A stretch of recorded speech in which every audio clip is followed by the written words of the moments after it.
നമസ്കാരം. ഇന്ന് നമ്മൾ സംസാരിക്കാൻ പോകുന്നത് 3 ഡൂസ് ആൻഡ് ഡോൺസ് വിത്ത് മണി.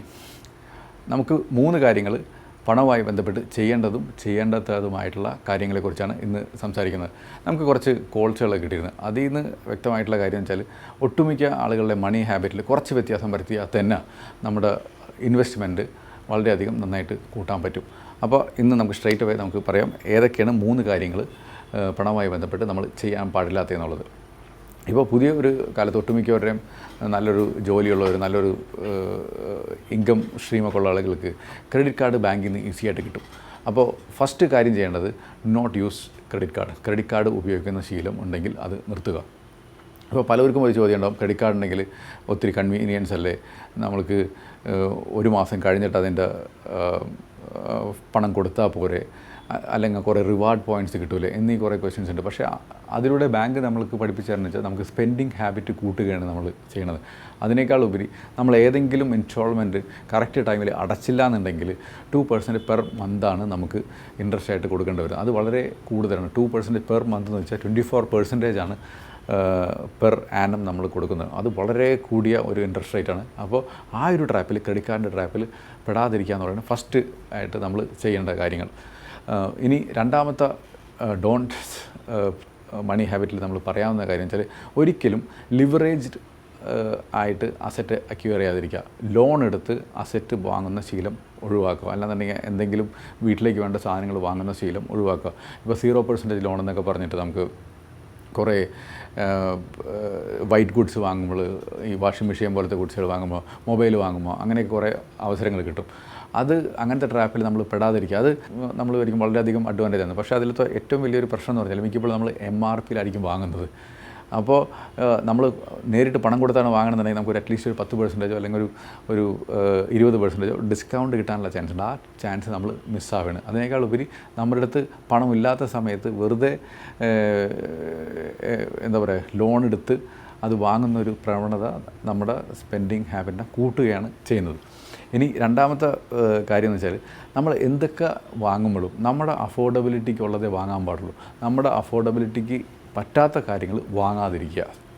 ഇപ്പോൾ നമ്മൾ എസ്പെഷ്യലി നമ്മളൊരു കാറ് വാങ്ങുമ്പോൾ, അല്ലെങ്കിൽ നമ്മളൊരു വീട് വയ്ക്കുമ്പോൾ, അല്ലെങ്കിൽ നമ്മുടെ ഒരു ക്ലോത്ത്സും കാര്യങ്ങളൊക്കെ വാങ്ങുമ്പോൾ നമ്മുടെ ഒരു ഇൻകത്തിൻ്റെ ഒരു ഐഡിയ നമുക്കുണ്ടാവണം. ആ ഇൻകത്തിന് പറ്റിയ ഐറ്റംസേ നമ്മൾ അക്വയർ ചെയ്യാൻ പാടുള്ളൂ. അതിനേക്കാളും കൂടുതലുള്ള സാധനങ്ങൾ വാങ്ങാതിരിക്കുക. ഈ 3 കാര്യങ്ങളാണ് നമ്മൾ പണവുമായിട്ട് ബന്ധപ്പെട്ട ഒരേ ഡിസിഷൻ എടുക്കുമ്പോൾ നമ്മൾ ചെയ്യേണ്ട കാര്യങ്ങൾ, അല്ലെങ്കിൽ ചെയ്യാൻ പാടില്ലാത്ത കാര്യങ്ങൾ. ഇനി 3 കാര്യങ്ങൾ നമ്മൾ പണവുമായി ബന്ധപ്പെട്ട് ചെയ്യേണ്ട കാര്യങ്ങൾ, 3 ഹാബിറ്റ് നമ്മുടെ ലൈഫിൽ ഉണ്ടാക്കിയെടുക്കേണ്ടത് പണവുമായിട്ട് ബന്ധപ്പെട്ട്. അതിൽ ആദ്യത്തെ കാര്യം എന്ന് പറഞ്ഞാൽ ഒരു നോട്ട്ബുക്ക് ഉണ്ടാക്കി വയ്ക്കുക, ഒരു ജേണൽ ഉണ്ടാക്കി വയ്ക്കുക, നമ്മുടെ ചിലവും ഇൻകവും കറക്റ്റായിട്ട് കണക്കാക്കി വയ്ക്കാനായിട്ട്. അതിനിപ്പോൾ ഒത്തിരി മൊബൈൽ ആപ്സൊക്കെ ഉണ്ട്, അതായാലും മതി. അങ്ങനെ കറക്റ്റ് നമുക്കൊരു വീക്കിലി മന്ത്ലി എത്ര പണം വന്നു, അതേമാതിരി എത്ര പോയി എന്നൊക്കെ മനസ്സിലാക്കാൻ പറ്റും. അതോടൊപ്പം തന്നെ ഓരോ സ്പെൻഡിങ്ങിനും നേരെ നമ്മൾ എഴുതി വയ്ക്കുക. അത് വളരെ ആയിരുന്നു, നമുക്ക് വളരെ നീഡ് ആയിട്ടുള്ള സാധനമായിരുന്നു എന്നുള്ളതിനെ പറ്റിയിട്ടും, അതേമാതിരി അതൊരു ഒഴിവാക്കാൻ പറ്റിയ സാധനമായിരുന്നു എന്നും കൂടി ഒന്ന് നോട്ട് ചെയ്ത് വയ്ക്കുക. അങ്ങനെയാണെങ്കിൽ തന്നെ നമുക്ക് മനസ്സിലാക്കാൻ പറ്റും ഏതൊക്കെ ഐറ്റംസ് നമുക്ക് ഭാവിയിൽ ഒഴിവാക്കാൻ പറ്റുന്നു. ഇപ്പോൾ വളരെ എക്സാമ്പിളായിട്ട് പറയണമെന്നുണ്ടെങ്കിൽ ഒരു സുഹൃത്ത് ഒരിക്കൽ ഓഫീസിൽ ഭക്ഷണം കൊണ്ടുപോകുന്ന ശീലം ഉണ്ടായിരുന്നില്ല. അദ്ദേഹം ഡെയിലി ഒരു 150 to 250 rupees on an average spend ചെയ്തിരുന്നു ഉച്ചഭക്ഷണത്തിന് വേണ്ടിയിട്ട്. അത് ഈ ഒരു തീരുമാനം പുള്ളിയെടുത്ത് ആൾ വീട്ടിൽ നിന്ന് ഭക്ഷണം കൊണ്ടുപോകാൻ തുടങ്ങി. ആ ഡിസിഷൻ തന്നെ ഏകദേശം അദ്ദേഹത്തിൻ്റെ സ്പെൻഡിങ് പകുതിയോ അല്ലാന്നുണ്ടെങ്കിൽ ഒരു 20% ആയിട്ട് കുറയ്ക്കാനായിട്ട് സാധിച്ചു. അതാണ് ഇങ്ങനത്തെ ഒരു ജേണൽ ചെയ്യുമ്പോൾ. ഇതിൽ ഒത്തിരി കാര്യങ്ങളുണ്ട്. ഇപ്പോൾ നമുക്ക് വേണമെന്നുണ്ടെങ്കിൽ അനാവശ്യമായിട്ട് പുറത്തുനിന്ന് ചായ കുടിക്കുന്ന ശീലം, അല്ലെങ്കിൽ അനാവശ്യമായിട്ട് സിഗരറ്റ് വലിക്കണം, അങ്ങനത്തെ സ്വഭാവങ്ങളൊക്കെ ഇതിൽ നിന്ന് കട്ട് ചെയ്യാനായിട്ട് പറ്റും. ഇങ്ങനത്തെ ഒരു സിസ്റ്റമാറ്റിക്കായിട്ട് നമ്മൾ എഴുതുന്ന ഒരു ശീലം ഉണ്ടെങ്കിൽ. പിന്നത്തെ രണ്ടാമത്തെ കാര്യം പണവുമായിട്ട് ബന്ധപ്പെട്ട് നമ്മൾ ചെയ്യേണ്ടതെന്ന് വെച്ചാൽ ഒരു ബഡ്ജറ്റ് ഉണ്ടാക്കി വയ്ക്കുക. ആ ബഡ്ജറ്റ് ഒരിക്കലും ഓവർഫ്ലോ ആകാണ്ടിരിക്കുക. ആ ബഡ്ജറ്റിൽ നിന്നുകൊണ്ട് നമുക്ക് ചിലവാക്കാനായിട്ട് പറ്റണം. അതാണ് രണ്ടാമതായിട്ട് പണമായിട്ട് ബന്ധപ്പെട്ട് ചെയ്യേണ്ടത്. ഇനി മൂന്നാമതായിട്ട് നമ്മൾ ചെയ്യേണ്ട കാര്യം നമ്മുടെ എല്ലാ സേവിങ്സിനെയും ഇൻവെസ്റ്റ്മെൻറ്റിനെയും ഓട്ടോമേറ്റ് ആക്കുക.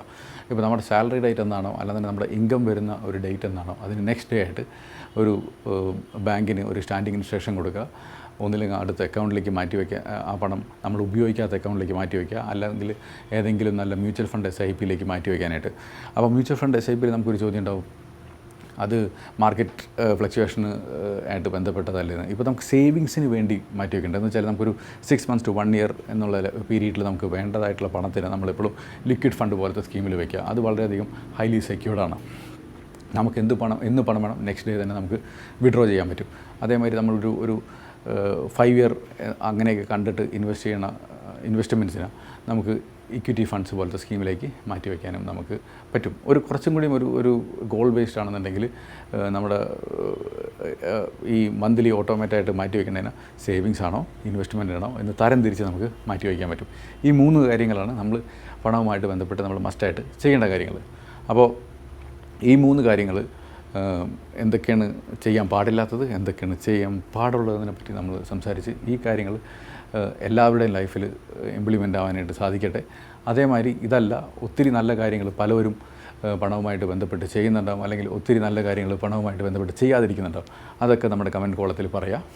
അതേമാതിരി ആരെങ്കിലും ഇപ്പോൾ ഈ പറഞ്ഞ ഓട്ടോമേറ്റഡ് ആക്കുന്നത്, ഇപ്പോൾ സേവിങ്സ് ആയാലും ഇൻവെസ്റ്റ്മെൻ്റ് ആയാലും, ഇനി അതല്ല ക്രെഡിറ്റ് കാർഡ് എങ്ങനെ ആ ഒരു ട്രാപ്പിൽ നിന്ന് ഒഴിവാക്കണം എന്നീ ക്വസ്റ്റ്യൻസൊക്കെ എല്ലാവരുടെയും മനസ്സിലുണ്ടാവും. അങ്ങനത്തെ ചോദ്യങ്ങൾ ആരെങ്കിലും ഉണ്ടെങ്കിൽ നമ്മുടെ നമ്പറിൽ വിളിക്കുക, അല്ലാന്നുണ്ടെങ്കിൽ നമ്മുടെ കമൻറ്റ് കോളത്തിൽ പറയുക. നമ്മുടെ ടീം അതിനുള്ള തക്കതായ ഉത്തരം നമ്മുടെ സുഹൃത്തുക്കൾക്ക് തരുന്നതായിരിക്കും. Thank you so much.